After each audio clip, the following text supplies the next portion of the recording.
আসসালামু আলাইকুম। অনুসন্ধানী বাংলা টিভির পক্ষ থেকে সবাইকে স্বাগতম। আপনাদের সাথে আছি আমি মসরু। দিনাজপুরের বোচাগঞ্জে মাদক ও দেহ ব্যবসার রমরমা বাণিজ্য, জড়িতদের বিরুদ্ধে ব্যবস্থা দাবি। দিনাজপুর বোচাগঞ্জ উপজেলার ১ নং ইউপি নাফানগর বড় সুলতানপুর গুচ্ছ গ্রাম এলাকায় দিন দিন মাদক ও দেহ ব্যবসা বৃদ্ধি পাচ্ছে।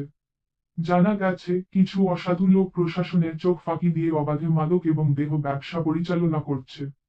এর ফলে এলাকার যুব সমাজ ধ্বংসের পথে যাচ্ছে। এলাকাবাসী জানায়, নাফানগর বড় সুলতানপুর গুচ্ছ গ্রাম এলাকায় ইয়াবা, গাঁজা, ফেনসিডিল, হেরোইন সহ বিভিন্ন ধরনের মাদকদ্রব্য কেনা বেচা হচ্ছে।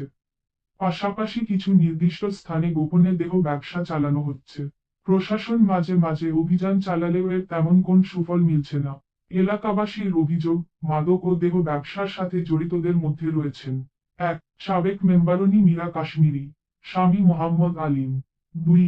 মোহাম্মদ আব্দুল মালেক ওরফে চৌধুরী, পিতা মশির উদ্দিন। ৩. মোহাম্মদ দুলাল মিয়া, পিতা হামিদুল। ৪. মোছা আশা আক্তার, পিতা লাইসুর রহমান। ৫. মোছা লিপি আক্তার, স্বামী লাইসুর রহমান। ৬. লাইসুর রহমান, পিতা মৃত মফির উদ্দিন। ৭. মোছা রাশিদা আক্তার, স্বামী মোহাম্মদ দেলোয়ার হোসেন। ৮. মোহাম্মদ দেলোয়ার হোসেন, পিতা মৃত মমিন হামিদুল। ৯. নয়ন মিয়া, পিতা লাইসুর রহমান। ১০. সাত্তার মেম্বার, পিতা অজ্ঞাত। নাম না জানা আরো অনেকে। এরা যেমন পাশের দেশ ভারত থেকে মরণ নেশা আমদানি এবং বহনকারী, সেই সাথে বিয়ে বিয়ে খেলা মোটা অঙ্কের দেনমোহর সহ সাধারণ মানুষের কাছ থেকে লক্ষ লক্ষ টাকা আত্মসাৎ, স্বামীর ঘর ভেঙে মালদার পার্টিদের সাথে একাধিক বিবাহ করিয়ে দিচ্ছে ওরা কারা? স্থানীয়দের দাবি, এই চক্র দীর্ঘদিন ধরে প্রভাবশালীদের ছত্রছায়া থেকে মাদক ও দেহ ব্যবসা চালিয়ে যাচ্ছে। ফলে এলাকার যুব সমাজ ও পরিবারগুলো নানাভাবে ক্ষতিগ্রস্ত হচ্ছে। মাদকের পাশাপাশি দেহ ব্যবসার কারণে এলাকায় চুরি, ডাকাতি, ছিনতাই সহ নানা অপরাধমূলক কর্মকাণ্ডও বেড়েই চলেছে।